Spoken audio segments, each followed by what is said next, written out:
WhatsApp cute buddies, কেমন আছো সবাই? আশা করি সকলে অনেক অনেক ভালো আছো। আজকে আমরা একটা ওল্ড মুভি এক্সপ্লেন করতে যাচ্ছি, যেটা কিনা একটা কোরিয়ান মুভি আর একটু আগের মুভি আর কি। তবুও আগের মুভির স্টোরিগুলো অনেক বেশি ফ্যান্সি এবং অনেক বেশি ভালো লাগে। আর এটা একটা কুক রিলেটেড মুভি, যেটা আমরা এখন এক্সপ্লেন করতে যাচ্ছি। তো আমরা কথা না বাড়িয়ে সরাসরি এক্সপ্লেনে চলে যাই। মুভিটা যখন শুরু হয়, আমরা প্রথমে এই মুভির যে মেন ক্যারেক্টার রয়েছে তাকে দেখতে পাই। তার নাম হচ্ছে মিস্টার লু, যেখানে সে একটা অনেক বড় হোটেল ম্যানেজমেন্ট কোম্পানির মালিক আর কি। সো মিস্টার লু কিন্তু খাবার খেতে পছন্দ করে এবং এটা তার ফেভারিট একটা হবি। প্রতিদিন সে নতুন নতুন হোটেলে গিয়ে সেখানে নতুন নতুন রেসিপি ট্রাই করে, কিন্তু সেখানে তার মন মতো খাবার সে খুঁজেই পায় না। তবে যেসব হোটেলে খাবার এবং পরিবেশনা তার কাছে মোটামুটি লেভেলে ভালো লাগে, সেই হোটেলগুলো সে কিনেই ফেলে একবারে নিজের নামে। খাবারের পেছনে সে অনেক সময় ব্যয় করে। এই জন্য তার ম্যানেজার একদিন তাকে জানায় যে, স্যার, আপনি যতটা সময় আপনার খাবার টেস্ট করতে ব্যয় করেন, তত সময় তো আমরা আরেকটা হোটেল কিনে ফেলতে পারতাম, আপনার জন্য ভালোই হতো। সেখানে লুজিন অনেক বেশি রাগান্বিত হয়ে যায় এবং বলে যে, খাবারই আমার কাছে সব থেকে বেশি গুরুত্বপূর্ণ। এটা বলে সে ম্যানেজারকে চাকরি থেকে বের করে ফেলে। এরপর লু অফিস শেষ করে পার্কিং লটে এসে যখন দেখে যে একটা মেয়ে তার গাড়িতে স্ক্র্যাচ করছে এবং সে মেয়েটার নাম হচ্ছে নান, এবং তার বান্ধবী তাকে বলেছিল দ্বিতীয় তলা ব্ল্যাক কালার একটা অডি সেই গাড়িটাকে নষ্ট করতে হবে, যেটা কিনা ছিল তার বয়ফ্রেন্ডের, মানে তার বান্ধবী যে ছিল তার বয়ফ্রেন্ডের। তো ছেলেটি তার বান্ধবীকে ধোকা দিয়েছিল। এজন্য লু তাকে তখন জানায় যে সে দ্বিতীয় তলায় নয়, বরং হচ্ছে সে তৃতীয় তলায়, আর এই গাড়িটি হচ্ছে মিস্টার লু এর। এবং নান তার কাছে ক্ষমা চায় এবং বলে যে সে এই স্ক্র্যাচটা এখনই রিমুভ করে দেবে। সে অনেকক্ষণ ট্রাই করেছিল, কিন্তু কিছুতেই সে রিমুভ করতে পারছিল না। সে উল্টো না পেরে একটা লাফ এঁকে দেয়। এটা কোনো কথা? তখন এটা দেখে নানে কপালে সে একটা নাম্বার তোলে এবং সেটা লেখার পর ছবিও তুলে ফেলে এবং বলে যে, তুমি যদি এই কারটা রিপেয়ার না করো তাহলে পুলিশে ধরিয়ে দেবো। এরপর আমরা তাকে একটা হোটেলে দেখতে পাই, যেখানে সে একটা জুনিয়র শেফ। তার হাতের রান্না একদমই ভালো না, কারণ তার যে মেথড রয়েছে, কুকিং মেথড, সেটা অনেক পুরনো ধাঁচের এবং ট্রেডিশনাল একটা খাবারগুলো সে রান্না করে। নান তার হোটেলের ম্যানেজারকে ভালোবাসতো এবং ম্যানেজারও তার সাথে ডেট করছিল। এই জন্য নান মেয়েটি সে ম্যানেজারকে বিয়ের প্রপোজাল দিলে ম্যানেজার বলে যে, তোমার তো জিরো ফিগার, তোমাকে কে বিয়ে করবে? আর তোমার হাতের রান্নাও তো একদম বাজে, আমি তোমাকে বিয়ে করতে পারবো না। পরের সিনে লু সেই হোটেলে আসে যেখানে নান কাজ করে এবং সে হোটেলটি কিনতে এসেছে। হোটেল কেনার আগে সেখানে খাবার সে টেস্ট করে এবং বরাবরের মতো কোনো খাবারই তার পছন্দ হয় না। তাই ম্যানেজার শেষমেশ নানকে বলে 20 মিনিটের মধ্যে একটা ট্রেডিশনাল ডিশ তৈরি করো। যেহেতু বাকি খাবারগুলো মানে আধুনিক খাবারগুলো তার ভালো লাগছে না, এটা একটু ট্রাই করে দেখা যাক। তখন লু তার খাবারটা টেস্ট করে এবং সে এরকম একটা খাবার, যেটা কিনা ট্রেডিশনাল খাবার ছিল, সেটা কিন্তু সে খেয়ে একদম মুগ্ধ হয়ে যায় এবং সে হোটেলটা কেনার এবং সে হোটেলে থাকার ডিসিশন নিয়ে নেয় এবং সে হোটেলটা থাকবে আর কি, রেগুলারলি এই হোটেলে খাবে। এদিকে নান তার ব্রেকআপের কারণে ড্রিঙ্কস করতে শুরু করে। এজন্য রাতে সে হোটেলের ছাদে এসে ড্রিঙ্কস করছিল, আর লিয়ের তখন ঘুম আসছিল না, এজন্য সে নুডলস রান্না করে।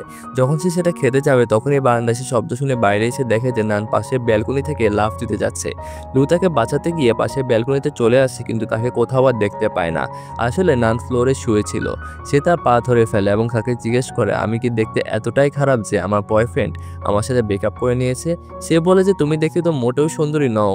এটা শুনে নান একদম কান্না করতে থাকে। এরপর সে উঠে লুয়ের রুমে ঢুকে পড়ে। লু তাকে বের করার অনেক ব্যর্থ চেষ্টা করে, কিন্তু লাভ হয় না আসলে। পরে সে মাতাল অবস্থায় সেখানে ঘুমিয়ে পড়ে। তাই লু তাকে সুটকেসে ভরে একদম বাইরে রেখে আসে। হোটেলের দুজন স্টাফ তাকে দেখে প্রচণ্ড ভয় পায়। এরপর নান ও লুকে পুলিশ স্টেশনে নিয়ে যাওয়া হয়। নানের বান্ধবী ও লুয়ের অ্যাসিস্ট্যান্ট এসে তাদের দুজনকে ছাড়িয়ে নেয়। নানের বান্ধবী তার পক্ষ থেকে লুয়ের জন্য ক্ষমা চায় আর কি, মানে নানের পক্ষ থেকে। এরপর যাওয়ার সময় নান লুকে বলে যে, আপনি কুকুরের পটির উপর দাঁড়িয়ে রয়েছেন। তখন লুয়ের অ্যাসিস্ট্যান্ট গাড়ি নিয়ে চলে আসে এবং মিস্টার লু জুতা সেখানে ফেলে চলে যায়। পরের দিন নান হোটেলে একটা গাছের উপর থেকে একটা বাচ্চার ছাতা নামাতে যায়, যেখান থেকে একটা বদমাশ বাচ্চা সেখানে রেখে গিয়েছিল আর কি। কিন্তু এই ছাতাটা মৌমাছির চাকে ফেসেছিল। এর ফলে মৌমাছি তাদের উপর হামলা করে ফেলে।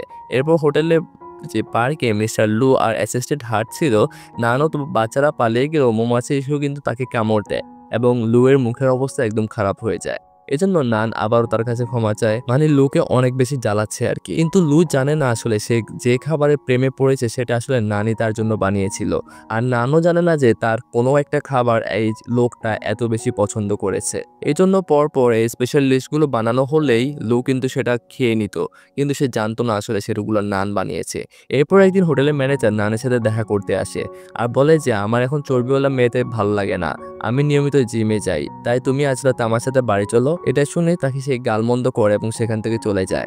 রাতের বেলা নান বাসায় ফিরে বান্ধবীকে বলে যে আজ আমার অনেক কাজ করতে হয়, কারণ হোটেলের যে ভবিষ্যৎ মালিক সে কিন্তু যে আমার যে ডিশ রয়েছে সেটার মাধ্যমে কিন্তু ইমপ্রেস করতে হয়, আর আমাকে এটা কন্টিনিউ করতে হবে যাতে সে মালিক হওয়ার পর হোটেলের সিনিয়র শেফ আমাকে বানিয়ে দেয়। পরদিন সে একটা রিপোর্টার আমরা দেখতে পাই মিস্টার লু ইন্টারভিউ নিতে হোটেলে আসে এবং নান জানতে পারে যে সে এতদিন যাকে খাবার প্রিপেয়ার করে বানিয়ে দিয়েছে সে হচ্ছে মিস্টার লু এবং হোটেলটা কিনতে এসেছে।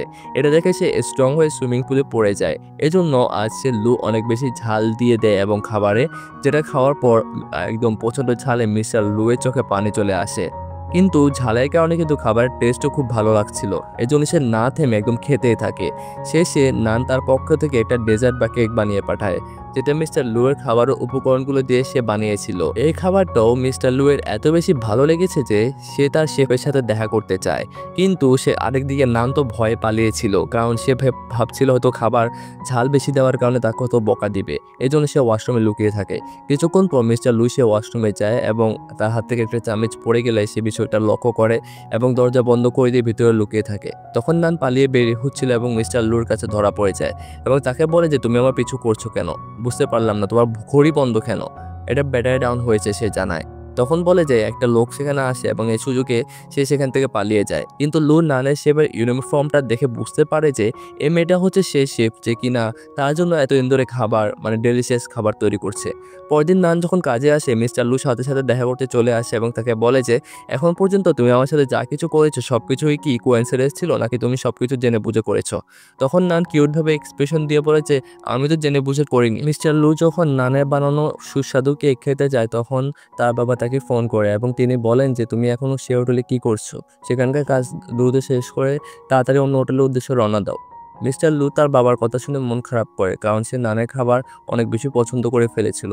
পরদিন সকালে লু জানতে পারে যে নান আজ হোটেলে আসেনি, তাই খাবার বানানোর যত উপকরণ ছিল সবকিছু নিয়ে সে নানের বাড়িতে চলে গিয়েছে এবং তাকে খাবার তৈরি করতে বলে। ভিতরে এসে দেখে যে নান তার ঘরের অবস্থা খুবই খারাপ করে রেখেছে, সমস্ত জিনিসপত্র এদিক সেদিক করে ফেলেছে এবং সোফায় কোনো রকম কাপড় সরিয়ে রয়ে এরপর বই কিছু পত্র টেবিল উঁচু নিচু করে সে আরামে বসতে পারবে এমন একটা ব্যবস্থা করে। লু তাকে রান্না করার জন্য চিংড়ি দিয়েছিল। নান খুব যত্ন সহকারে রান্না করে তার সামনে নিয়ে যায়। সে যখন বসতে যায় তখন সে বলে যে আমি একা একা বসে খাই, তুমি এখান থেকে চলে যাও। এরপর নান কিচেনে বসে খাবার খায়। নান জিজ্ঞেস করে আপনার বন্ধু বা ফ্যামিলির সাথে বসে খাবার খান না? লু বলে যে তোমার কাছে গোসল করা যেমন পার্সোনাল ব্যাপার তেমনি আমার কাছে খাওয়াটাও খুবই পার্সোনাল ম্যাটার, আর আমি এটাতে খুবই সেন্সিটিভ একটা মানুষ। মিস্টার লু বলে যে তোমার ঘরের জানলার কোনো পর্দা নেই কেন? সে বলে যে আমার সূর্যাস্ত বা সানসেট খুব পছন্দ, কিন্তু বিল্ডিং থেকে সানসেট পর্যাপ্তভাবে দেখা যায় না। কিছুক্ষণ পর নান যখন খাবার শেষ করে দেখায় যে লু সেখানে ঘুমিয়ে পড়েছে। এরপর লু ঘুম থেকে উঠে বুঝতে পারে যে গতকাল রাতে সেখানে ঘুমিয়েছিল। সে নানকে খুঁজে তার রুমে যায় এবং সেখানে দেখতে পায় যে সে এখনো ঘুমিয়ে রয়েছে। ওই দিনের পর থেকে মিস্টার লু প্রতিদিন যত জিনিসপত্র ছিল সবকিছু নানের বাসায় নিয়ে আসে এবং তাকে রান্না করতে বলে। খাবার খেয়ে প্রায় সেখানে সে ঘুমিয়ে পড়ে। এভাবে কয়েকদিন সে কেটে যায়। এভাবে নান প্রতিদিন তাকে নতুন নতুন ডিশ বানিয়ে খাওয়ায় এবং লক্ষ্য করে যে নানের পাশের বিল্ডিং থেকে একদম ক্লিয়ারভাবে সূর্যাস্ত দেখা যায়। এরভাবে মিস্টার লু তার অ্যাসিস্ট্যান্টের নানের বান্ধবীর সাথে ডেটিং করা শুরু করে। এরপর একদিন রাতে খাবার খাওয়ার সময় প্রচণ্ড বৃষ্টি হয়, নানের ঘরে লিকেজ হচ্ছিল। এরপর তারা দুজন ছাতা নিয়ে বসে বসে বৃষ্টি থেকে বাঁচার জন্য যায়। তারা বাইরে চলে আসে এবং বাইরের পরিবেশটা তারা খুব এনজয় করতে থাকে, কিন্তু বৃষ্টি কিছুতেই কমছিল না। এজন্য তারা একটা বাসে উঠে পড়ে এবং সেখানে তারা খুব কাছাকাছি চলে আসে। এরপর তারা নানকে বাসায় পৌঁছে যায় এবং বেরোনোর সময় নানের কুকুরটা তার কাছে খাবারের বাটি নিয়ে আসে, কারণ কুকুরটাও ক্ষুধার্ত ছিল, সে তাকে খেতে দেয়। এরপর কয়েকদিন মিস্টার লু নানের বাড়িতে না এসে হোটেলেও ছিল না এবং নানের বাড়িতেও আসে না এমন একটা সিচুয়েশন।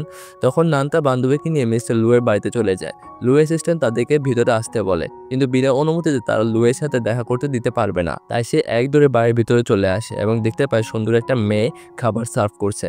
নান জিজ্ঞেস করে যে এই মেয়েটিকে। লু বলে যে ও আমার পার্সোনাল শেফ। লিং বলে যে আমি 7 বছর ধরে ওনার পার্সোনাল শেফ হিসেবে কাজ করছি। তখন লু বলে যে লিং এতদিন ছুটিতে ছিল, এজন্য আমি খাবারের জন্য তোমার জন্য গিয়েছিলাম।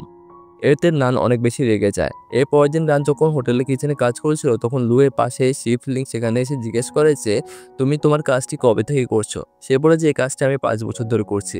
লিং তখন বলে যে তোমার তো আমার থেকে অনেক বেশি জুনিয়র, মিস্টার লু তোমার খাবার পছন্দও করে, এজন্য তোমার উচিত আমার সাথে কাজ করা। সপ্তাহে 5 দিন আর বাকি 2 দিন তুমি তার জন্য কাজ করবে আর কি। এরপর মিস্টার লুকে কি খাওয়াতে হবে সেটা লিস্ট একটা তাকে দিয়ে চলে যায়। তখন নান রাগ করে সেই লিস্টে ছিঁড়ে ফেলে দেয়, কারণ সে চায় না মিস্টার লুইয়ের জন্য অন্য কেউ খাবার তৈরি করবে। পরের দিন যখন নান আবারও কাজে আসে তখন সেখানে সিনিয়র শেফ এসে সবাইকে বলে যে তোমরা এবার খাবার বানানো বন্ধ করো, কারণ এই হোটেলটি মিস্টার লু কোম্পানি কিনে নিয়েছে এবং তাদের থেকেও আমাদের থেকেও তাদের ভালো একজন শেফ লাগবে, এজন্য আমাদের সবাইকে ছাঁটাই করে ফেলা হয়েছে। তখন সেখানে মিস্টার লু চলে আসে। নান স্টাফ রুমের ড্রয়ার থেকে নিজের সকল জিনিসপত্র নিতে চায়। মিস্টার লু সেখানে এসে বলে যে আমি সব ছাঁটাই করে দিয়েছি তাই তো? কারণ সে বলে যে হ্যাঁ, কারণ এই হোটেল আমি ইন্টারন্যাশনাল হোটেলে রূপান্তরিত করব, কিন্তু আমার পার্সোনাল শেফ বানাতে চাই আমি তোমাকে। নুন তখন লুকে বলে যে আপনার 2 জন শেফের ডিশ একসাথে খেতে পারবেন না, আপনাকে আমাদের 2 জনের মধ্যে একজনকে বাছাই করতে হবে। কিন্তু আপনি কিভাবে পারলেন হোটেলের সবাইকে ছাঁটাই করতে? আপনার মনে কি কোনো দয়া মায়া নেই? মিস্টার লু বলে যে আমি তোমার মতো কত করে ভাবি না, আমার কাজ হলো ছাঁটাই করা এবং তাদের জায়গায় আরও ভালো লোকদের নিয়োগ করা যারা আসলে ডিজার্ভ করে এই প্লেসটা। আমি এসব ফালতু ইমোশনে জড়িয়ে অযোগ্য লোকদের হোটেলে রেখে নিজের ক্ষতি করতে পারবো না। তখন নানকে তাকে তখন বলে যে আপনার মতো ইমোশনলেস মানুষের সাথে আমি কাজ করতে পারবো না। এটা বলে সে চলে যায়। তারপর সে জবলেস এবং মানে একদম বেকার হয়ে যায় আর কি। অপরদিকে মিস্টার লুকে নানের স্মৃতিগুলো অনেক কষ্ট দিতে থাকে। পরে মিস্টার লু সাংহাই শহর থেকে লন্ডনের উদ্দেশ্যে রওনা হয়।